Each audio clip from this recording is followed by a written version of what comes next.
Hi everyone, I'm Alexandria Root. Welcome to Fueling the Firefighter. So, part one is Fueling on the Go.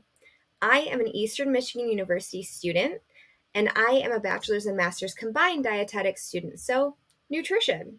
I'm also a U.S. Air Force veteran, and I was security forces, so essentially law enforcement while in the military. I've passed out a sheet with 3 ways to improve fueling on the go. So, you're actually going to list these 3 ways. And so today we're actually going to talk about fueling on the go, but at the end, we will discuss. So I will explain fueling on the go. You find your 3 things that really stick out to you, and then you write them down, and we will discuss right before the Q&A.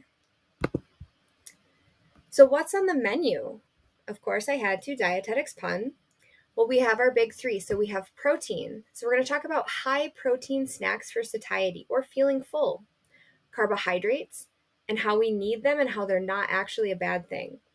Then hydration or oral rehydration supplements or oral rehydration supplementation. And we will talk more on that in a minute. But these big 3, they can help improve health and performance in firefighters. So our objectives. Objective 1 is a process objective. That means we're doing something. So we're going to build that list. This is going to be a reflection of how we actually understand how we can improve improving fueling on the go. So activity is the list 3 ways, and then we'll share right before the presentation or the Q&A, like I mentioned previously. Objective 2 is an outcome objective. So what are we going to achieve by the end of this?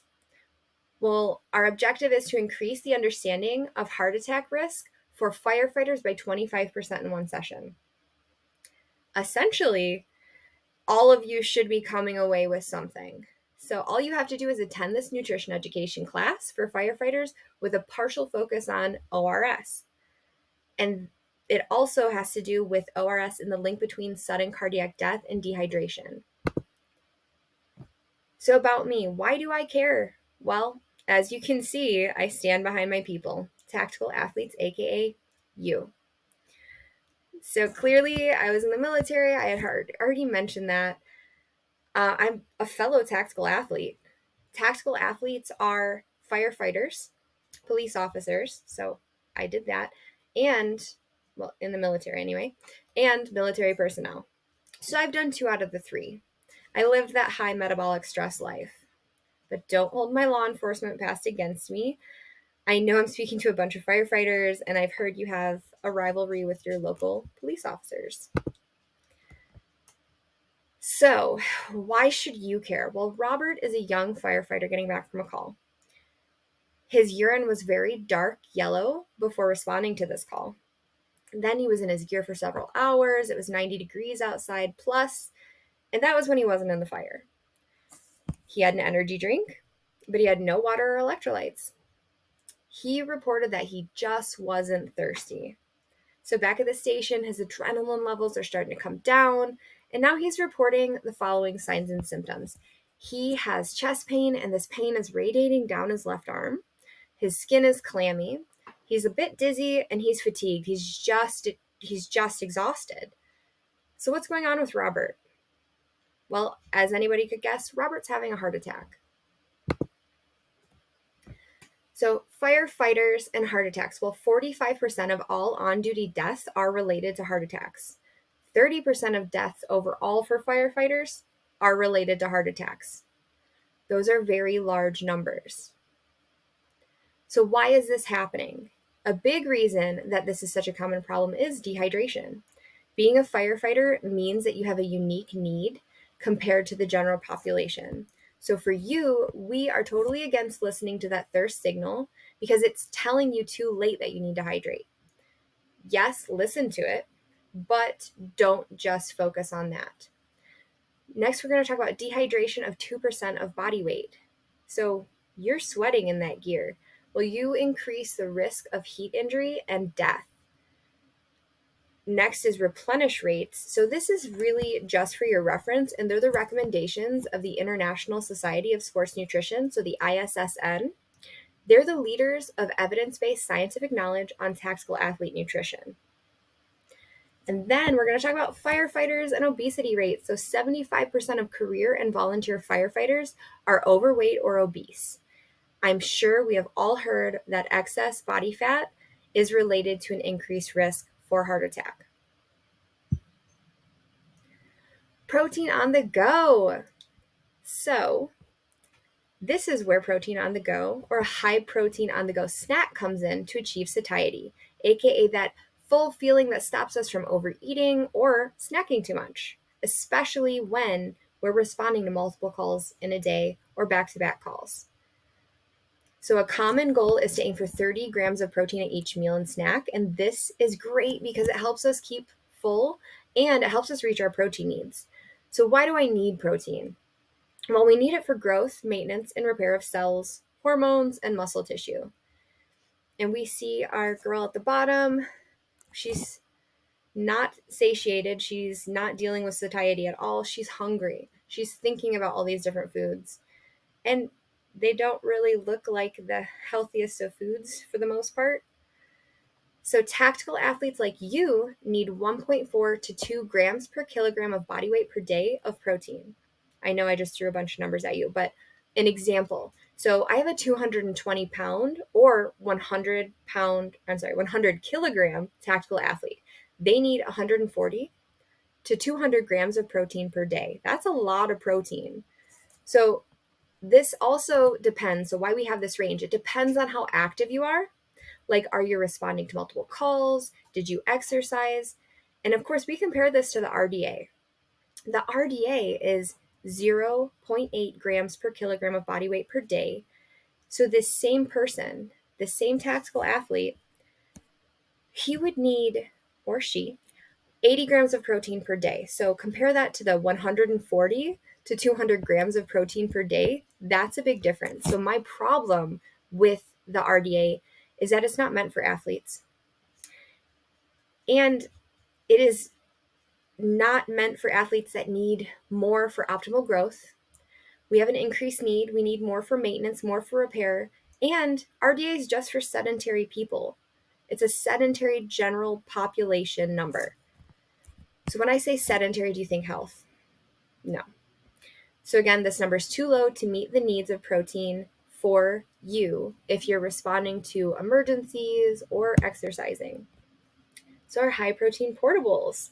My top 5 favorites are packaged nuts, tuna or chicken packets, protein bars, nut butter packets, and jerky. Yes, a few of those things sound a little higher in sodium or salt. Before I cover that, a hot tip would be pack some Decon wipes with you. Decon wipes are great before eating because it helps you get those harmful chemicals off of your hands and keep them out of your digestive tract. So what about reduced sodium and sodium-free products?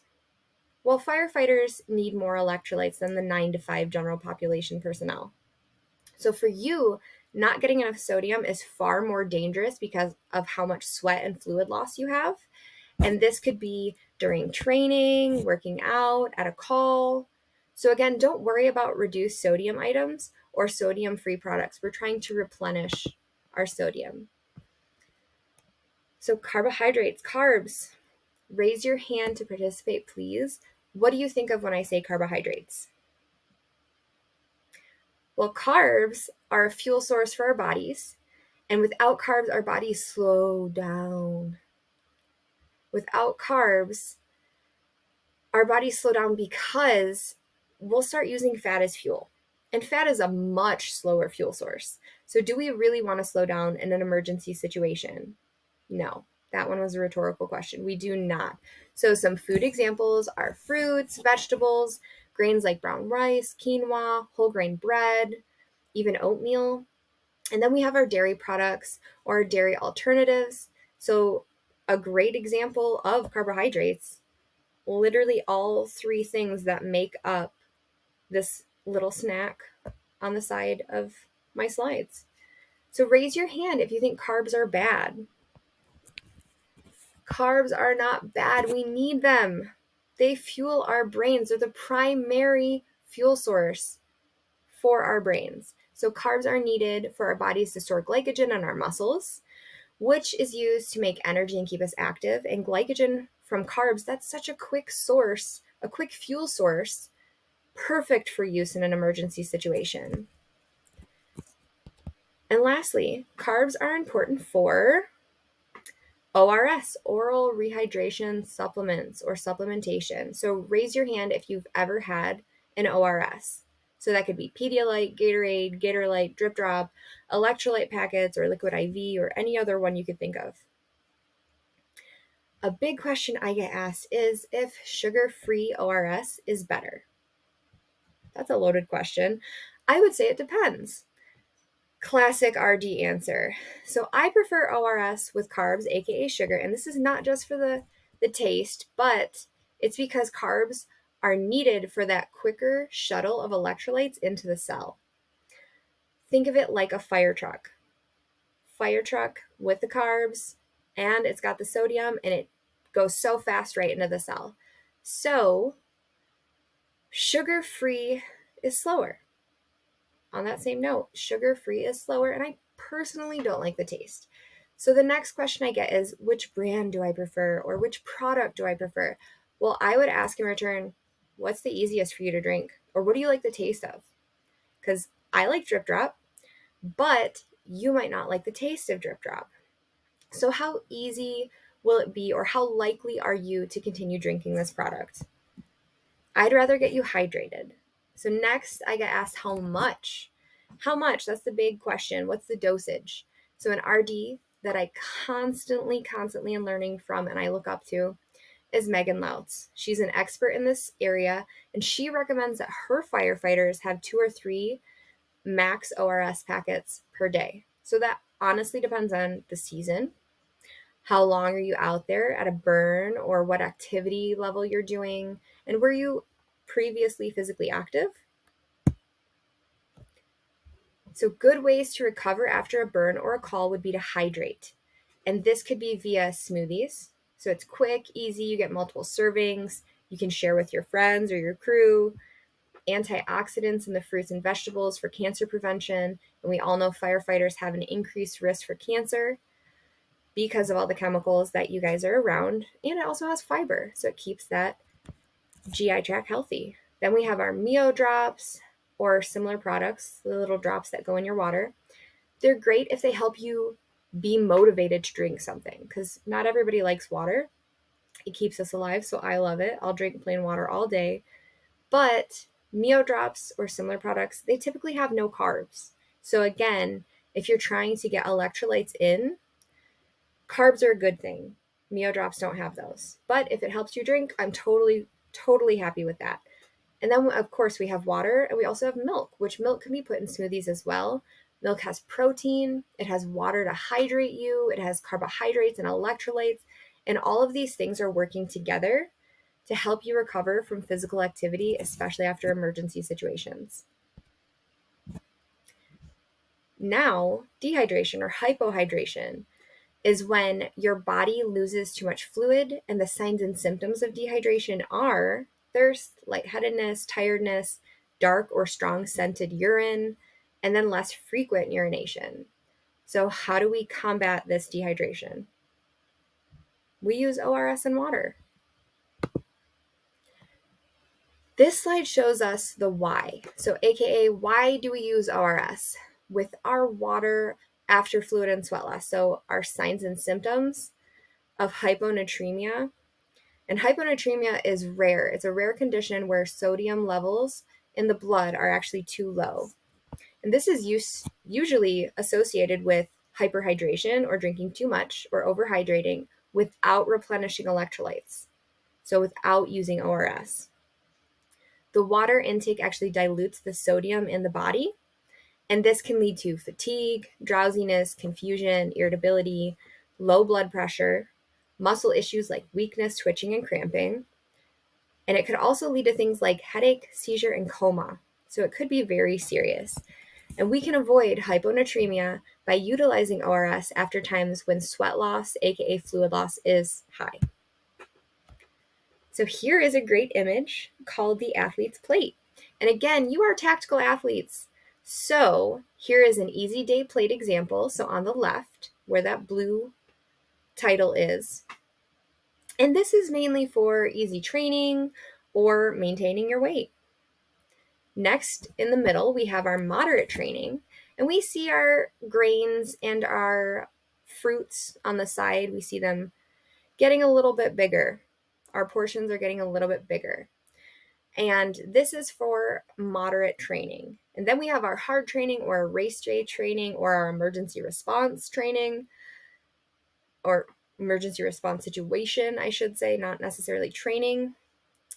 But this, all of this is for your reference, because I want you to notice how with more activity or higher activity levels, we need to increase our whole grains and our produce because we need carbs, or our body's simply just not fueled. And that could be dangerous. So now let's work on our goals for improving fueling on the go. Think of what will work for you.